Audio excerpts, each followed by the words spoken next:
Welcome to Nando's performing tent at Brisfest 2013.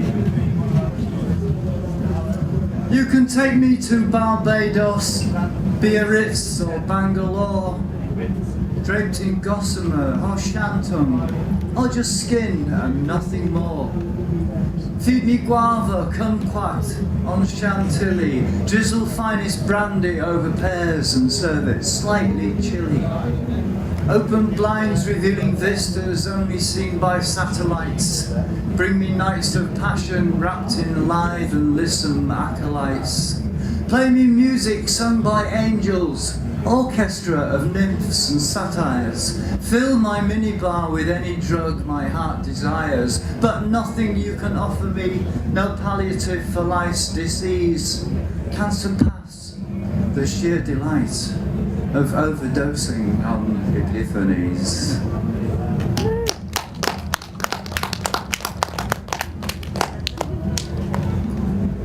This one's quite recent, written in July when, as it says in the 76th stanza, it was the last day that DJ Derek was going to perform in a big public area. It's called Time Warp Cobblestones. Cobblestones, cyclist jowls jubbling along, car tyres thrumming staccato, searching for a parking place as close to the bars as possible. Cobblestones challenging high heels on uncertain legs, more used to the smooth floors, escalators and bubble lifts of sheet glass shopping malls. Cobblestones, unshaven, sore-throated buskers throw down their hats, their patient mongrel speedhounds scope the crevices for scraps. Cobblestones, the ripple that ruptures the settling of sound into black and white Tudor fabric, no longer ordered like the keys of pianos. Cobblestones, supporting scaffolding of steel, not for building, not for lynching, but for replaying amplified, played out medieval fables. Cobblestones, exciting lust in American tourists imagining their courtyard back in Philadelphia, impressing the neighbours. Cobblestones border the Georgian square, once named Town Marsh, today awash with market stalls, bars and music from DJ Derek. Cobblestones, gaps full of fag butts, litter and glitter, a street sweeper's nightmare, a seagull's nirvana, a detritus emitter. Cobblestones feature frequently on casualty notes, triage nurses tired of breathing alcohol, all part of the job, are not themselves exempt. Cobblestones cover the places where hundreds lay dying in the riots of 1831. The suspension bridge build suspended as Brunel became a constable.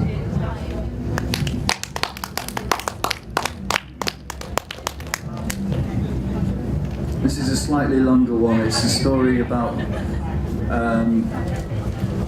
a theatre in the valleys called Craggy y Nos, and it's a history about the opera singer Adeline Patti that bought the place in the 1800s and turned the theatre into a scale model of the Theatre Royal in Drury Lane. And when I was in Milan on Tuesday, we saw an oil painting of this particular woman, Adelina Patti, which was in the La Scala Museum. So this is a bit of a dedication to her sense of beauty and what she made, what she turned this place into in the 1800s. It's called Love in the Valleys. His grandma on his father's side had been the first to see it. He's got the fire of the valleys in him, she had murmured as he suckled at his mother's breast. Grandma was a church-going widow these last 15 years since her dear Joellen passed away. Now she only dreamed of the wild boy who read her stories of princesses, pirates, Treasure Islands and stole her heart in Ward 6 of the Craggy Nos Tuberculosis Hospital in 47. He read well for a miner's son, filling her mind with visions beyond the slag-heap horizons, tepid tin baths, and nights punctuated by the reaching coughs of 100 children. He spun tales of grand masquerades held in the Castle Theatre, dukes and duchesses arriving in coaches drawn by swift, glistened horses steaming from their hall at the valley through Ustragun lice. One night he had led her like two poachers, tiptoeing silently past the snoring night sister, across the eerie courtyard to a shadowed door that led to the belly of the theatre, a replica of the Theatre Royal Drury Lane, commissioned and built some 70 years before.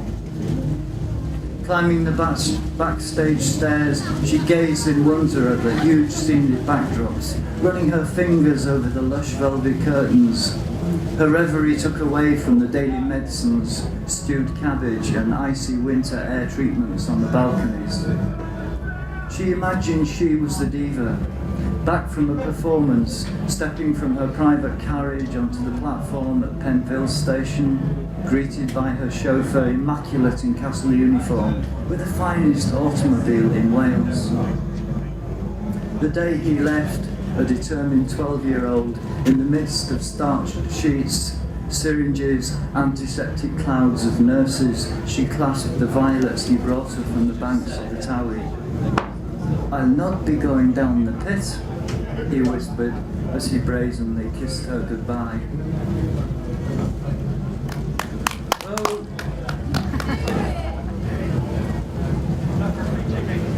I've lost the other sheet. There it is. It was another decade before they met again, a miner's social in Neath. She, a fresh-faced student nurse, he, a snake-hipped, wild-eyed gypsy, driving buses through the smog of Port Talbot and Ogmore Valley, making music when free from duty, learning old Welsh legends, ancient tunes. They married the next year, a local scandal. The wild musician, the church organist, pregnant, a small bouquet of violets, the registry office. They were the talk of the village with their irreverent ways, the stream of unkempt minstrels coming and going, sending discordant creatures of vintage cruth and fiddles late into the night. "However does the babe sleep?" was often heard at the local shop, though their love was never acknowledged. Her gypsy died one January night at Icy Bend, a worn tyre giving out on the sharp gravel scattered by well-meaning valley folk. Shards of bone, metal and instruments tinsel in the ambulance headlights. The church opened their arms and welcomed her back.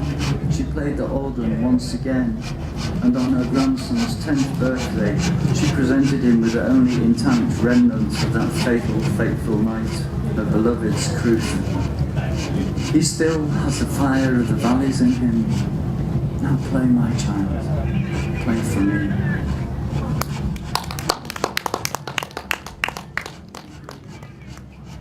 The cruth was a medieval instrument. It had like 5 strings, and it was very much like a sort of mandolin type thing, and it's still played in Wales. Craggy Nos Castle can be found on Google, and lots of details about how it was a tuberculosis hospital and about how Adelini Patti changed the theatre. She raised the floor hydraulically for balls, or ramped it when there was a theatre evening. Okay, the next one is about travelling with Sufis in Europe, and it's more about the performance. It's called Sufis in Vienna. The house lights fade as the last couple from the foyer stumble into their seats. The centre spot splits the darkness, dust motes dancing in the beam that flares off the mic stand. Mojan, the muezzin, an elder, seems to float into view, tall, gaunt, draped in white shalmar kameez. His eyes flash as he frees his voice. sending azan, the call to prayer, out into the room, the reverb on the desk adding twilight authenticity. The stage emerges from the shadows, revealing the band, 2 lines flanking the stage, the master Mogaman drum, standing proud, winged by 2-headed drum Musinda and timbali like Nagasi. This is the devotional part of the concert. Their songs to Baba Gaur, their Nubian saint, provoke thoughts of treacherous journeys across Indian oceans, from Africa to India, rhythms keeping the beat for the stroke of oars fighting white-capped waves. The trance is pierced by conch shell blasts as the beat speeds up. The dancing begins, led by Fida Hussain, impish face creasing into a smile, free to move for the first time. He chicken steps daintily across the stage before erupting into ancient Sufi breakdance. Mojan takes the centre stage again, his 1-stringed Malunga bow picking out a Gujarati skank. The drums build with him, and an Austrian murmur of recognition responds to their Qawwali version of Nusrat Fateh's mush da mush, mush mush, mush mush. Devotions over backstage, the activity is frenetic. Robes are shed in haste, replaced by peacock feather skirts, headdress and armbands. Cravenay cigarettes puffed while waiting for the face paints and brushes. The second round of water bottles are placed beside their instruments. Questions from the curious crowd keep the stage manager busy while she hopes for a chance to get a smoke before the restart. The house lights dim and the mayhem begins. Nuru pounds the Mugaman, setting the tumpo for Kari Damal. The dancers taking turns to amuse the audience with peacock-like struts and gestures. The room buzzes as the beat gets stronger. The tension tightens and the catchers take their places for the finale. Health and safety rules for indoor shows dictate this action as flying objects sometimes hurt. Some Sufis walk on burning coals, others chomp on broken glass, but to demonstrate their strength of mind, ascendance to another plane. The Sufis take another route, smashing coconuts upon their heads. The nut explodes into the air, a perfect header stuns the crowd. The milk rains down on the stage and faces. Hands grab shards for souvenirs. Barefoot, the CDs keep on dancing, pulling the audience onto stage. They slip and slither while gyrating, screaming, laughing with the band, till all are done and wreathed in sweat. Encore, they holler, loud and louder. Feet are stamping, whistles shrill. Allah, it seems we ain't done yet.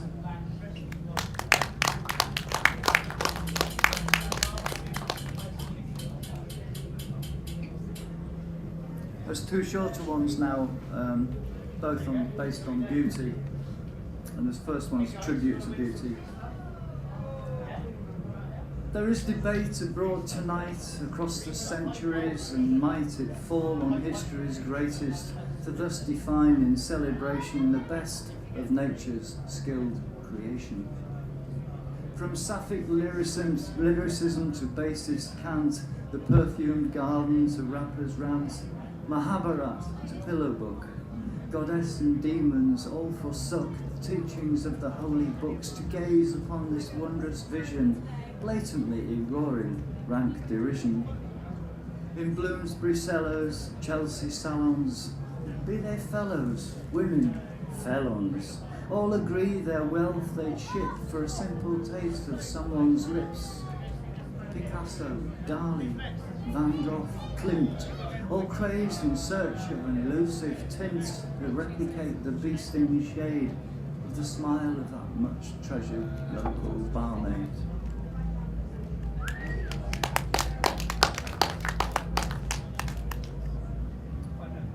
The next one's 2 Sides to Beauty, and it's an autumnal sort of poem, so it's about apt for this time of year.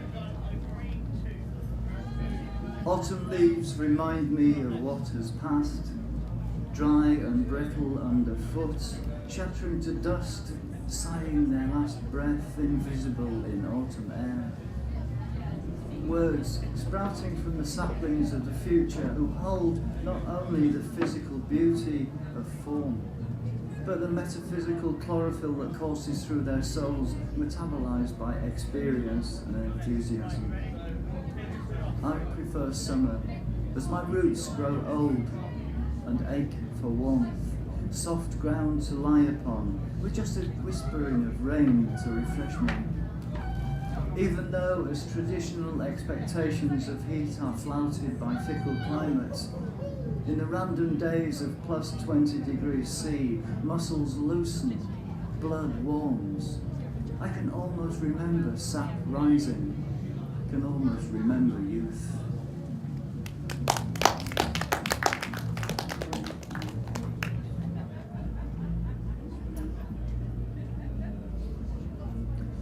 This one's kind of like an anthropological précis, and it's called Insects, written on the North Circular with copious amounts of marijuana. Following roots, they swarm, they chatter, instinctive roles in myriad patois. Their mission to gather fresh sticks, threads, and futon beds, baubles and icons, and lighting to flatter. Their broods they bring with them to feed and to harvest a crop of the must-have, and things that don't matter. IKEA, IKEA, those insects cry with a cumulative hunger for interior DIY. Smog, Billy, Gluck, Ballistic, Lars, Infill, Brafil, Timon. Shall we paint the walls in tango? Or should it be persimmon? Well, we've been there for the glasses and the candles and the wok, and the process is demanding a real culture shock, competing for the killing, interpreting the plan, queuing for the meatballs, but waiting for delivery man. It's a self-assembly lifestyle, flat pack ambience for all. Sod's law, there's something missing and no answer when you call. A curse on bloody Sweden, that land of Saab and snow. Their furniture is solid, their pace of life is slow. Have you ever seen them panic when the wardrobe door don't fit, or going catatonic when the desk lamp droops a bit? I've seen inside their houses, not a flat pack stands in sight. They're far too individual to catalogue their lives. They've packaged up the concept and sold it to us all. Sat back and watched the cash flow as we queue in the payment hall. IKEA, IKEA, those insects cry with a cumulative hunger for interior DIY. Small, Billy, Gluck, Ballistic, Lars, Infill, Brafil, Dimon. Shall we paint the walls in tango? Or should it be persimmon?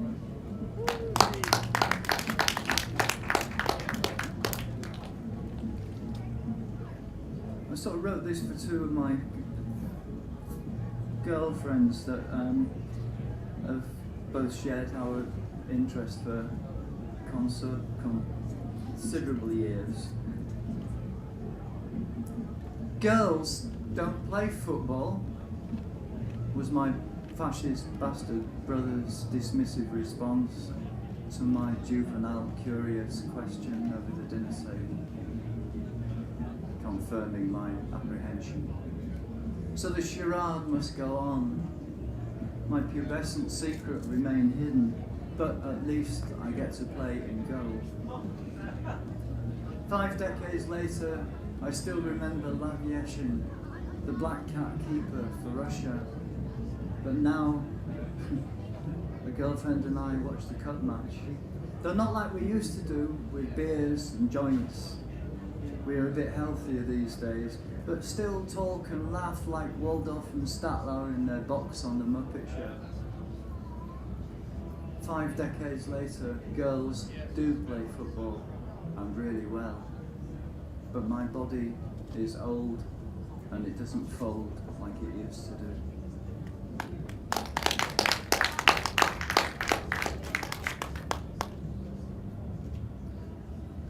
This is another music-related piece, but it's about somebody who was a bar person, who was just pure poetry in motion.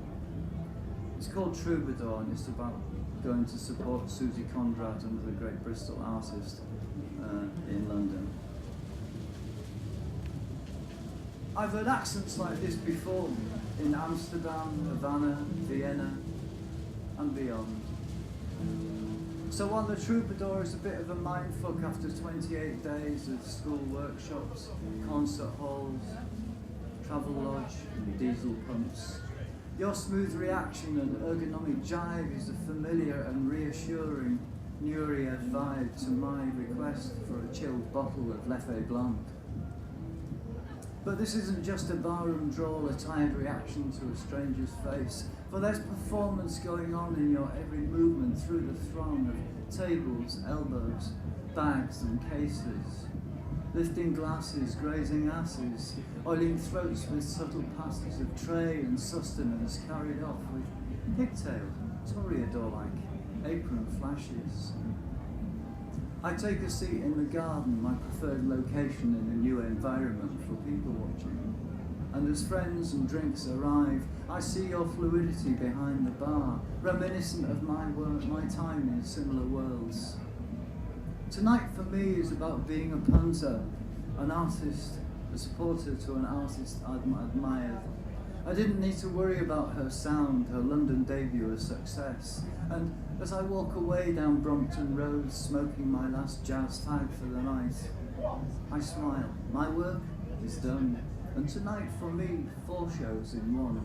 And a new, an actor, a pirate, a dancer.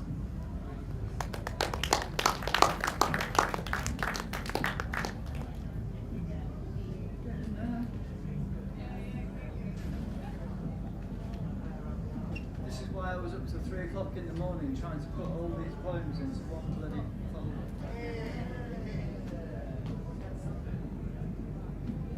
And this is about the onset of technology and the speed of this shit that we're living in the moment. I'm a poet. Get me out of here. Out of this cyber web of on-screen networking that face-ache tickles and plasma screen pickles that leave the poor PC unsavvy, making tracks to lock the lavvy door where they can breathe and face no more. That codec-coded cookie vortex full of pop-ups that perplex and terrify the timid type who've never ever heard of Skype. I'm a poet. Get me out of here, out of this writer's spaghetti thought block, past a raster full of dreadlocked mental wrangles. My pen, it dangles, tantalises scornfully, tabula rasa, flat slab blanks me. My unused printer shuts down mournfully. I'm hanging frozen like a bug in a web, a matrix of matter that all seems immaterial. It's impossible to correlate the ethereal. I'm a poet. Get me out of here, out of this world of political scandals where trust is crushed by receipts for candles, hope is denied by rigged elections and satisfaction offered with artificial erections, and our old school weed is replaced by the speed of hybridized chronic that destroys by sections the brains of our youth who've no idea of truth, just a vague perception that they're having it large. A psychosis creeps in like a River Thames barge.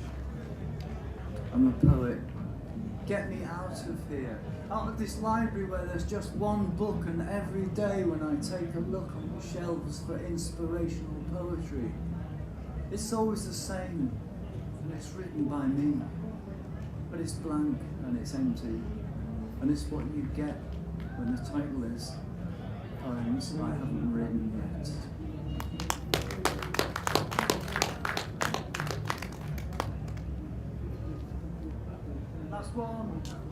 Last one coming up. This is going back a couple of years now when there were some handbags helping me on Stokes Croft. And it's also about one of my favourite television programmes, which is sort of quite a lot of reality. And it hits hard occasionally. I want to be a secret millionaire. Not because I want to live on Bishop's Avenue just north of Highgate, scanned by cameras, 50-foot pool, though I wouldn't mind the snooker room. But I weep as I watch the mental shit shoveling those detached souls in their gilded mansions go through when separated from their comfort zones.